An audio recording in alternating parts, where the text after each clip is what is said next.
this topic that we're about to discuss is, for me personally, one of the two things that prevented me from transitioning at an earlier age. Me too. I'll be perfectly honest with you. It was one of the two things. The knowledge that I would leave my family and lose them was the first bit of information. And then the fact that I had to work through this fact that I might go to hell according to my family's Southern Baptist belief system for who I am. And that's a scary proposition when you're a child, isn't it? That's a huge thing to be thrust upon a kid as a way to control us to not be authentic. And it was very effective at the time, except it chips away a little bit at your soul. Right. Well, for me, the two were interconnected as well. This prospect of losing my family and the prospect of church and religion and God and hell and all these things, because my religious upbringing was rooted in my family. Before I knew what the word transgender was, I knew from a very young age, okay, there's going to be a point in time where I'm disjointed from the family because they hold these beliefs, and because, you know, there's no, when you grow up in a deeply, you know, at least in my experience, a deeply religious, Bible-based household, there's no room for debate. This is the way it is, this is the law of this house.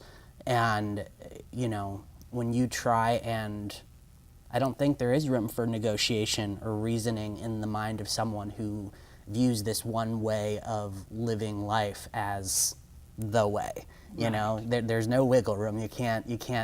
And then that leaves you in a position, especially as a young person, with, okay, well, I'm not even going to bother having this conversation because I already know how it's going to go.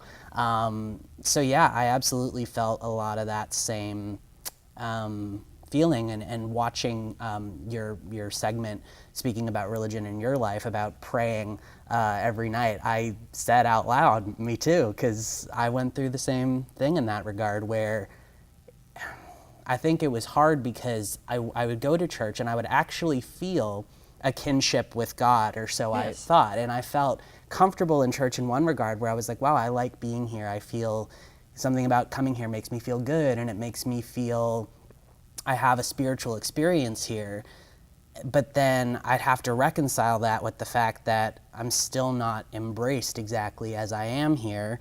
And then I would leave church and go home and have these moments of prayer where I said, okay, well, if you're, you know, if this is the way I'm supposed to live my life, and this is how you want me to be, speaking to God, why don't you just fix me? Why don't you just change? Like, I'm asking you for it. You say that if, you know, you come to me with an earnest heart, I'll help you. And okay, I'm here, I'm earnest, I'm pleading, I'm begging that you'll do anything, that you'll change this, that you'll fix it, whatever.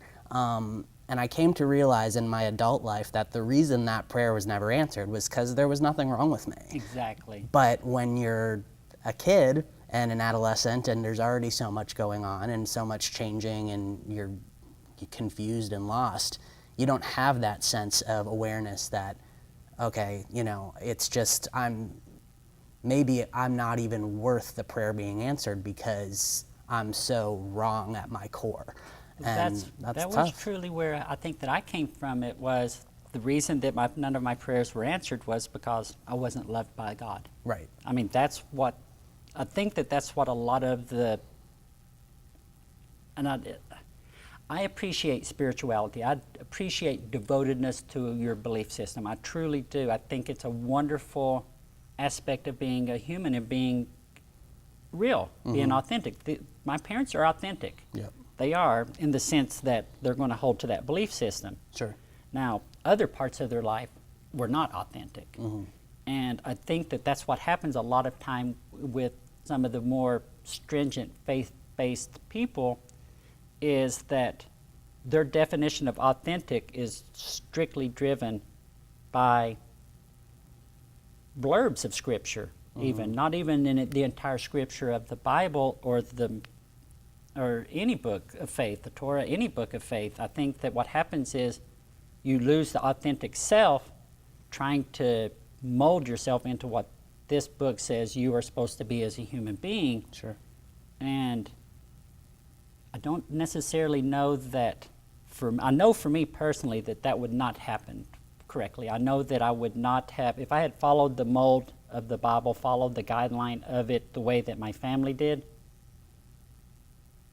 well, A, I wouldn't be here talking to you. B, I don't know where I would be, because for the 40 years that I did try to follow that liturgical belief system, I was miserable. I turned to all kinds of drugs. It didn't matter that I went back to church and prayed and prayed and prayed and prayed. Nothing was being answered, so God must not love me. And that's not true. The universe cares deeply for everybody. I mean, that's the thing that I've got from my life is that everybody's got a purpose. Everybody's got a reason to be here, and